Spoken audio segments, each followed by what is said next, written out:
sinus infection and whatnot. So I'm gonna pound the crap out of it because the show goes on regardless if you're sick or not. And I had a really rough night last night, but no excuses when it comes to, you know, deadline dates. It's like it's now or never, because what happens on that day, it's going to be the work up until that day. So it's going to be beast mode today. Alright, I'm going to start out with a HQ line. It's an inner and outer machine, but I'm going to do wider, focus more on the outside of the chest. When it's a closer press, it's going to focus more on the inside. So this is going to be my first starting exercise, but I'm going to warm up about 15 warm-up sets, just get blood flowing. I'm going to do that probably about 3-4 times, because a warmer muscle contracts harder than a cold muscle. So when I do this, I put this in the baseline of my hands right there. As you can see, it's stained. My hand looks like crap. It's because that's with the wheelchair. I'm going to place this in the bottom part of my hand, and I'm going to keep the elbows out. So whenever I do this, I'm going to place this in the base of the hand right here, not up here. Because you're actually going to like twist your wrist when you do that. So I'm going to keep the shoulder blades back, and I'll go in depth in the next exercise. I'm just going to warm up about 15 more sets or so.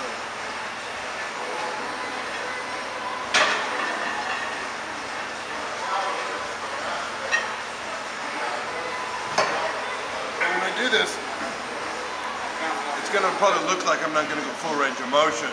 I'm going to actually have the short range of motion. Because when I bench press, I keep the shoulder blades back and I'm pressing like this. This is actually a small range of motion, not like this. Whenever you press forward like this, you actually take your shoulder out of place. And when you do this, you actually take the emphasis off your chest and rotate it into your shoulders. So I'm going to keep my shoulder blades back the whole time, pressing. So everybody's going to criticize me and judge me and say, Nick doesn't do a full range of motion. He'll push a lot of weight and all this stuff. But it emphasizes the chest the most. You know? So, all right, it's time to do this. This is my first set here. We got 4 plates on here. And when I press it, I'm really concentrating on the chest, not so much pressing with the shoulder nor the triceps. I'm trying to get a squeeze. So I don't have to, I'm not going to go full range of motion, because this is going to be a shorter stroke like I talked about. So it's about pushing up weight, but it's also time under tension.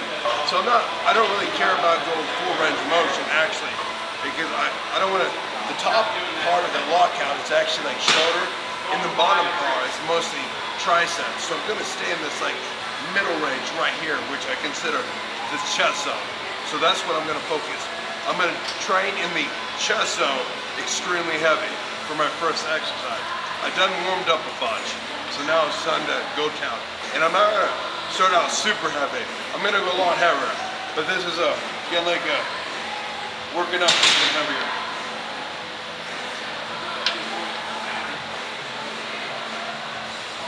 See, that's like a chest zone. Elbows out, so you can still control it.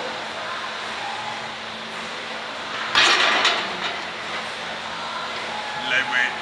Going into my second set, it's like, well, how much time should you like wait between sets?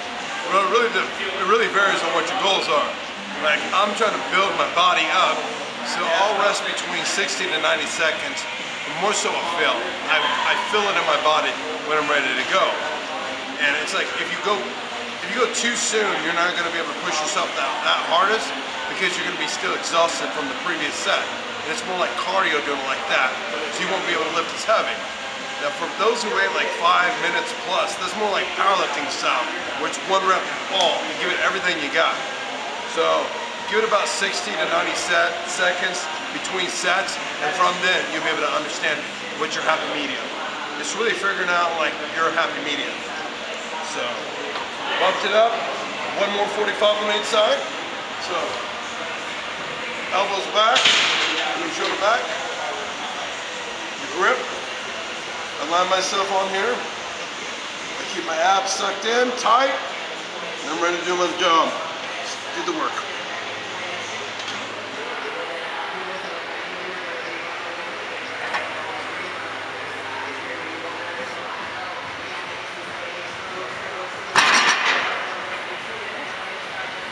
This is my third set, same weight. I'm getting a good pump with this, and then for the next one, I'll bump it up.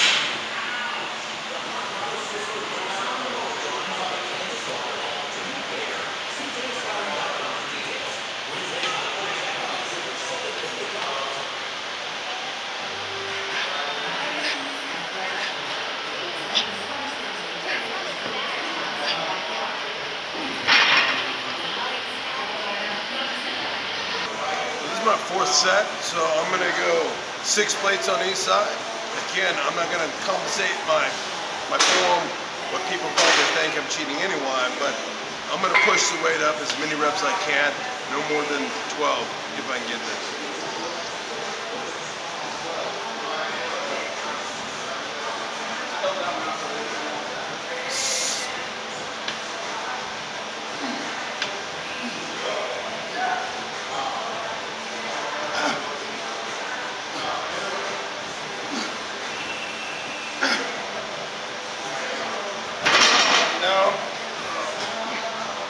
When you talk about the 8 to 12 rep range, so you train a lot in the 12 rep range, but then if you decide to go super heavy, I don't know if that was like 7.5 to close to 8, 8.5, whatever. But that's the whole point of that. So off to the next exercise. The second exercise I'm gonna do is bench press in the Smith machine. So this is technically called a Smith machine bench press. Now if you notice, the bench is flat. So this is going to focus more on the flat, the middle part of the chest, whereas the previous machine I did, it was at an incline. So when you actually incline it, it's going to work on more of the upper chest. And if you incline it even more like this, then you start doing a shoulder press. So it depends on the angle. So if I set this up at this decline, it's going to hit more of the lower portion of my chest. So, and as for like, why do the Smith and not just a regular bench press? To be honest, I haven't did bench press for about 2 years plus.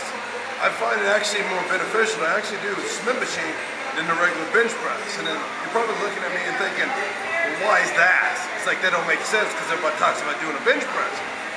With Smith machine, I can go as heavy as I want, and as long as I'm focusing on the chest, that it's going to develop my chest completely.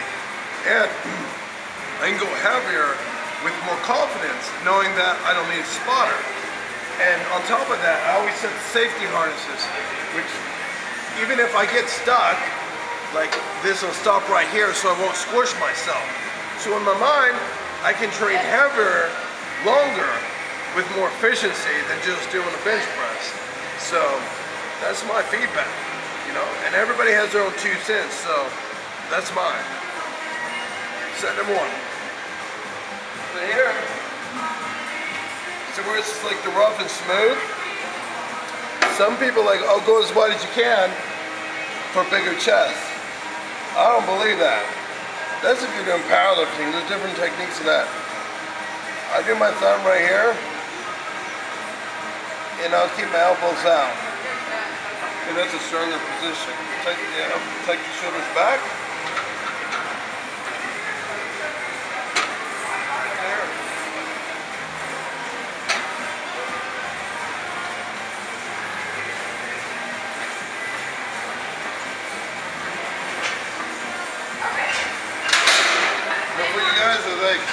Well, how much do you bench? I'm not here to be like, how much do I bench? I don't really care how much I bench press. All I care about is like how much I look like I can bench press. And that's the bottom line. Because me personally, I'm going to be a bodybuilder, not a power lifter. 2 totally different things.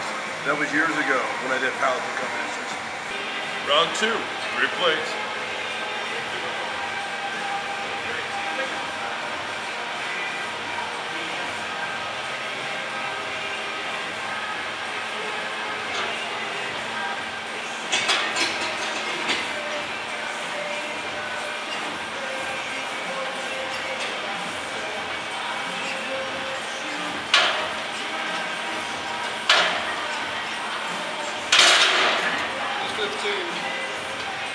Let's play in the big boy reference now.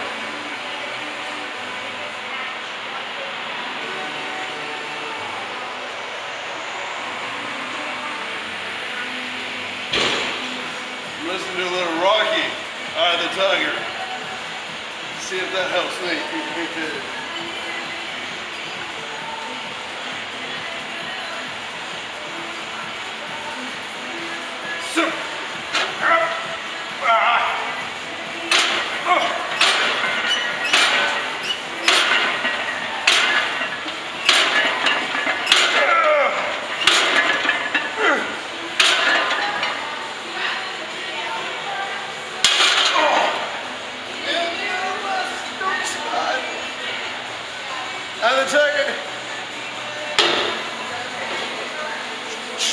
Instead of like going up weight and stuff what the average person would do. Okay, I think I got like 9 reps last time. So I'm gonna instead of putting 345s and 25, I'm gonna bump it back down to just 345s, and I really want to rep it down. That's what I'm feeling. I want to feel like a pump. Just try to aim for 15. If we can get more, that'd be awesome. We're gonna do this. That's what I'm feeling. Again, it's not about weight, it's about time and retention, but it is about weight. Kind of contradicts itself, huh?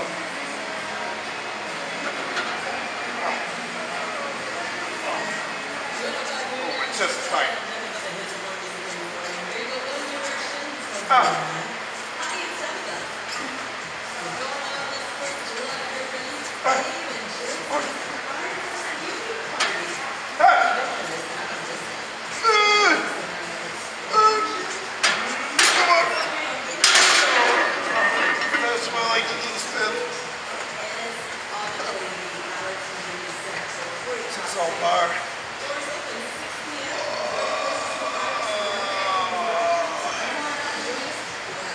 Next up is a decline Smith machine bench press. Basically, as you can see here, I put a box underneath the Smith machine. So now I lift the bottom part up and my head's more of a decline. So just like a regular decline, that's what this is. So this is going to be focusing more on the lower part of the chest. And then move these safety harnesses up. Now a lot of people don't set safety harnesses, and to be honest, it's just stupid.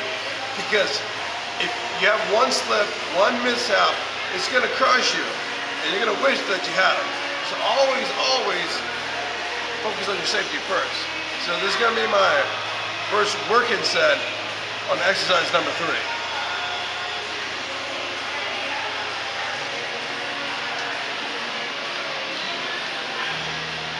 I'm like a decline, which means my head's lower than my legs.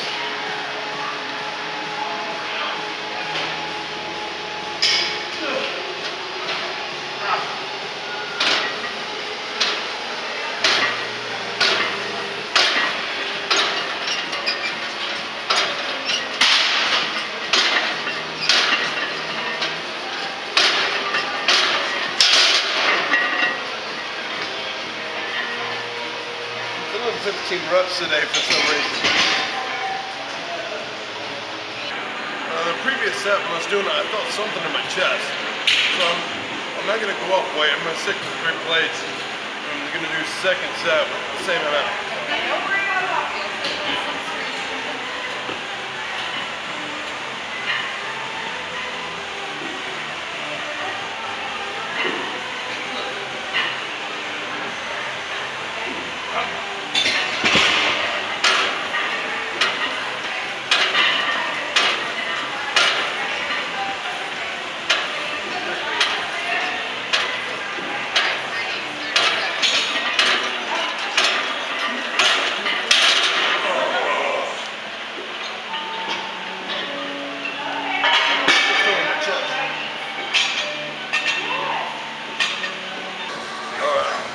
I'm not feeling the whole let's increase the weight, so I'm just gonna keep it at 3 plates last set. It just doesn't feel right, but I feel enough tension, so I'm just gonna stick with it. It's all about feel.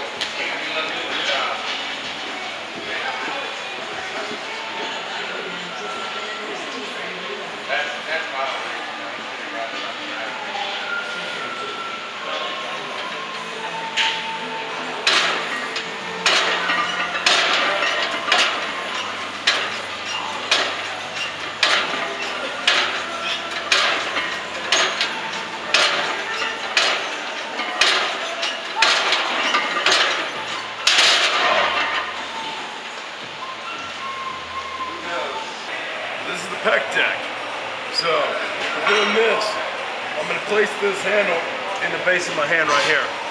And a lot of people just bring it together. The key here is to actually keep the elbow up. So when you're doing this, your arm should be parallel to the ground, meaning don't drop the elbow too low or too high. It should be like you're gonna clothesline somebody. Because if you're gonna clothesline somebody, if you clothesline like this, you're at your weakest. And you don't clothesline people like this, you're gonna like tear your shoulder up. Your strongest position is having your fist that's behind your elbow supported. So this is the type of fly that we're wanting on pec deck. Regardless of what it is, our fist should be basically parallel to our elbows. So that's what we're looking at. So anybody that does any sort of pec deck, if they're dropping their elbow, they're twisting, they're gonna be twisting, putting a lot of pressure on the shoulders. And you're actually in a weaker position because your elbow's not supported by your hand. Basically, you're stronger. See, this is weak. Support your wrist with your elbows.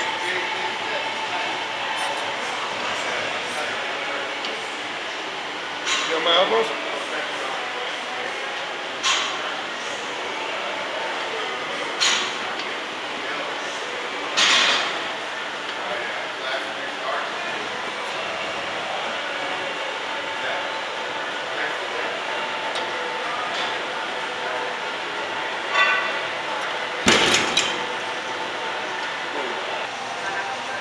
Shoulder blades back, round 2.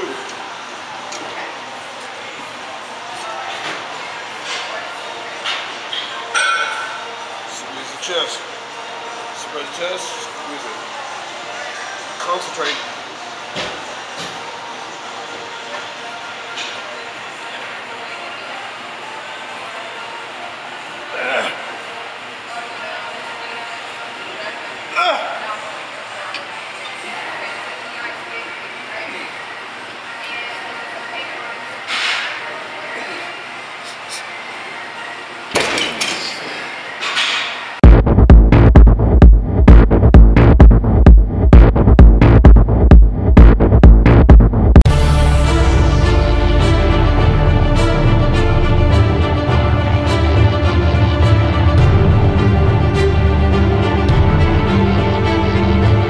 The Wheelchair Athletics Foundation is a 501c3 nonprofit that provides and supports disabled athletes. Please support our cause.